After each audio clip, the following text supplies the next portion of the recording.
handicapped, disabled, deformed. These are just a few of the words used to label students with disabilities. Words that undeniably carry meaning and play a role in their happiness on our campus. Some words they don't hear as often, however, are words like social support. Social support can be described as the extent to which a relationship is rewarding, enriching, and helpful. For many individuals, the quality of their relationships is considered a major factor in their personal satisfaction. Therefore, having social support makes us feel good about ourselves and more optimistic about the future. So you can see how not having social support can play an extremely large role in how someone will feel on a campus, and it can be extremely detrimental to their college experience. I can personally attest to having social support and how that can really affect an individual in college, because as an individual who identifies in the LGBT community, I was able to join an organization like Spectrum and join another organization in Greek life called Gamma Rho Lambda that really helped me feel supported and just feel at home at Ball State, even though I'm an out-of-state college student. So I know what a lot of people are thinking, like Ball State already has organizations like Spectrum, they have other Greek life organizations, and just organizations in general that could pretty much encompass everybody who has any identity. Because Ball State is all about building better communities. And I'm not saying that Ball State doesn't have enough. I'm just saying that maybe we need to rethink some of the things that we already do have in place. So right now, for students with disabilities, Ball State has an organization called Alliance for Disability Awareness, which is pretty much a subsector of the Office of Disability Services. Now, the Office of Disability Services pretty much focuses on making sure that students with disabilities are accommodated and everything is accessible for them on campus. They also focus on legal issues dealing with students with disabilities to pretty much make sure that their whole college experience runs smoothly. The Alliance for Disability Awareness, on the other hand, is pretty much a group of students who focus more so on making sure that their rights are protected too, and just making sure that the policies are in place and everything goes smoothly with that. Then they also have events that they put on once every year during the month of March, just to focus on disability awareness so students on campus understand a little bit better. However, I feel like with these two organizations, the biggest thing that they focus on, like I mentioned before, is making accommodations and making things accessible for students with physical disabilities. But it seems like they kind of overlook the other disabilities that students could possibly have, or the invisible disabilities, as some people call it. So disabilities such as ADD and ADHD, those students I don't feel are really encompassed in the work that these organizations already do. But as I said, they're all about making accommodations and making sure things are accessible. So we do have things on campus right now such as wheelchair ramps for students who use wheelchairs, so that way they can get into the building a little bit easier. We also have interpreters at big events that are in places like Emmons, so people who are hearing impaired will be able to follow along with the rest of the crowd.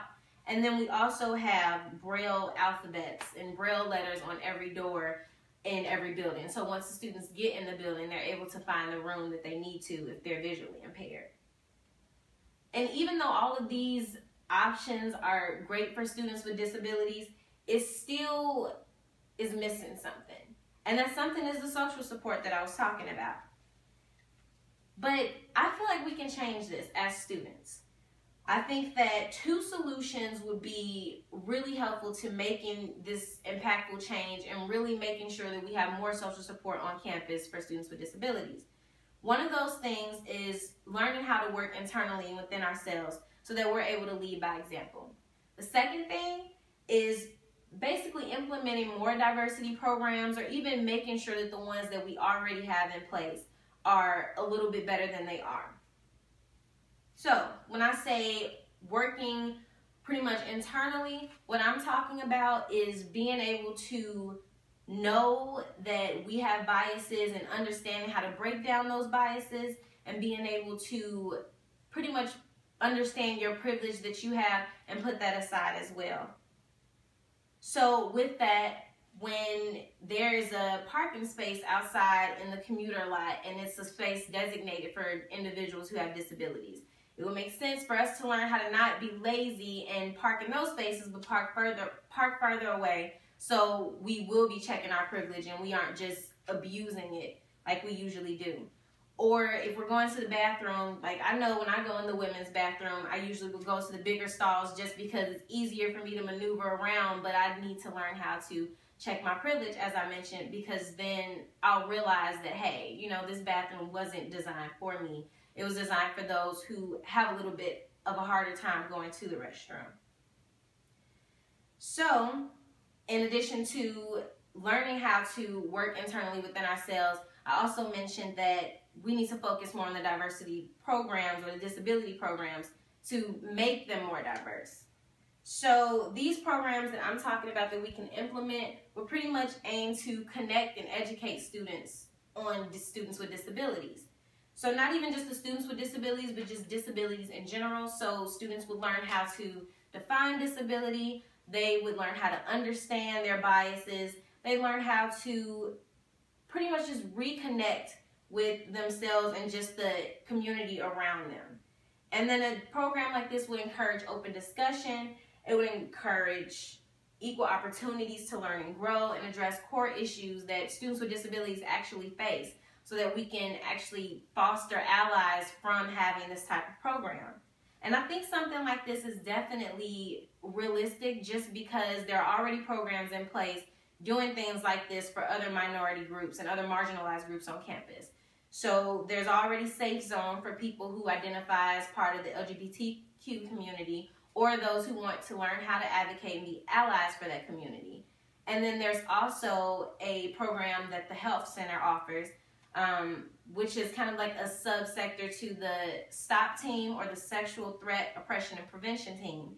And they pretty much have a program for students to learn how to be advocates for victims of sexual abuse. So these two programs already exist. So why can't we have a program like that that's about students with disabilities who offers the same educational groundings? So as I mentioned before, BSU does offer a wide variety of accommodations and is considered to be a disability-friendly campus.